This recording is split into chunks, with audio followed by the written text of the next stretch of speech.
Terpuji nama Tuhan. Hari ini kita akan merenungkan firman Tuhan yang saya mau beri tema, siapkan wadah. Menurut kita, apa arti sebuah wadah?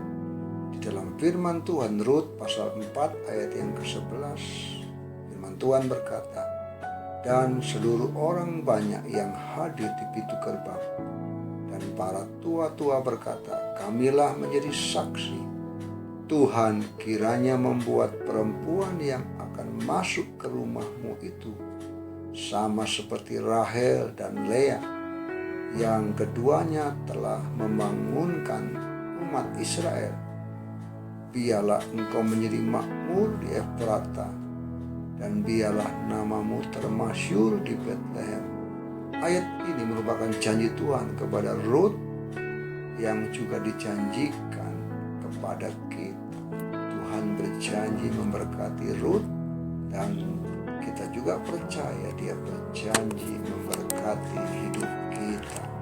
Tuhan memberikan janji berkat kepada kita.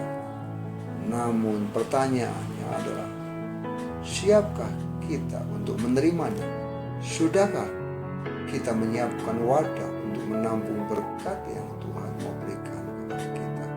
Butuh sebuah persiapan di dalam diri kita agar kita bisa dipakai Tuhan secara luar biasa.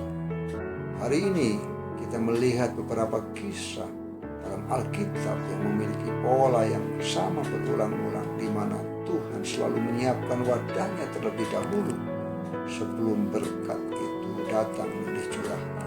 Dalam 2 Raja-Raja 4 ayat 1-7, kisah Elia dan janda Nabi menggambarkan bagaimana Tuhan bekerja di dalam kehidupan janda Nabi. Sebelum Tuhan memakai kita, kita harus mengetahui apa yang ada pada diri kita untuk bisa dipakai olehnya.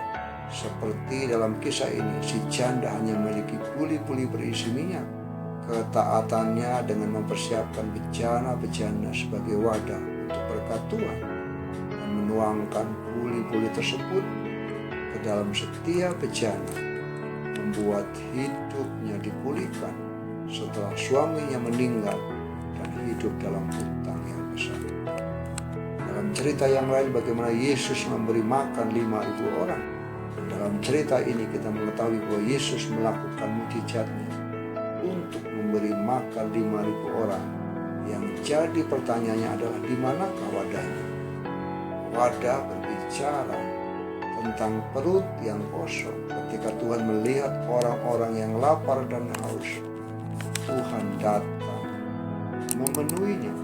Dalam bagian kisah yang lain, Elia dan janda Sarfat. Anda mungkin sudah mendengar tentang kisah Elia dan janda Sarfat ini. Janda ini mendapatkan berkat ketika dia memiliki hati untuk taat dengan melayani hamba Tuhan terlebih dahulu daripada keluarganya, memprioritaskan hidup kepada Tuhan, menjadi wadah berkat tersendiri atas perbuatannya. Melalui kisah-kisah ini menunjukkan kepada kita bagaimana Tuhan berjanji memberkati hidup kita. Yang harus menjadi pemahaman kita adalah, sudahkah kita mempersiapkan wadah itu untuk menerima berkat yang dari Tuhan? Biarlah setiap berkat dicurahkan di dalam hidup kita ketika kita mempersiapkan wadah